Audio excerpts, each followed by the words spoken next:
Whenever I look at a war memorial, I remember that behind every name lies a tragic story. Sometimes the very appearance of the name makes you want to delve deeper into their past. An example of this is on the war memorial in the town of Biggar in South Lanarkshire. Among the names of those commemorated for the Second World War are two men sharing the same surname, John J. McGavin and Ian G. McGavin. On many memorials, it would likely be that these two men were brothers, or possibly cousins. On Biggar's, John and Ian McGavin were father and son, and this is their story.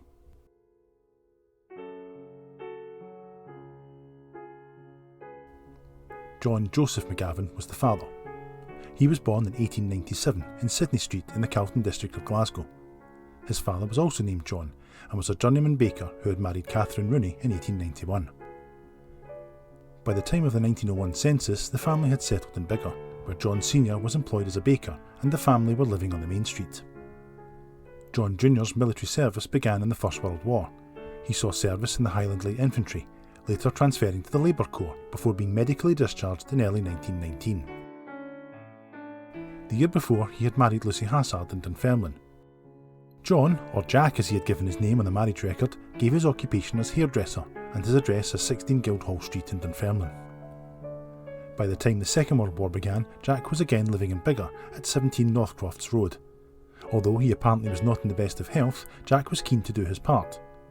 Memorial records note that he rejoined his old regiment, although in a difference to the official records found, this was the Lanarkshire Yeomanry.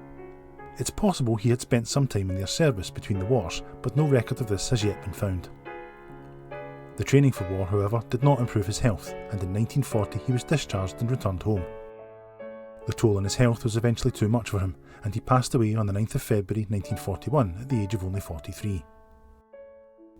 Jack's son is listed as Ian G. McGavin on the Biggar Memorial, but like his father and grandfather, his name was also John, Ian being his preferred name. He was born in May 1923, and after being educated in Biggar, he became an apprentice painter. When war broke out, he did not follow his father into the army, instead preferring to join the Royal Navy. He became an able seaman on board HMS Lulworth. This had formerly been the US Coast Guard cutter Chellan and had been acquired by Britain as part of the Lend-Lease Agreement. The Lulworth took part in a number of convoys across the Atlantic and had also assisted in the Allied landings of North Africa as part of Operation Torch. In August 1944, Lulworth was transferred to the South Atlantic to escort convoys from the Cape of Good Hope. On the 5th of that month, Ian McGavin was lost overboard. His body was never recovered. At the beginning of the video, I said that every name on a memorial has a story to tell.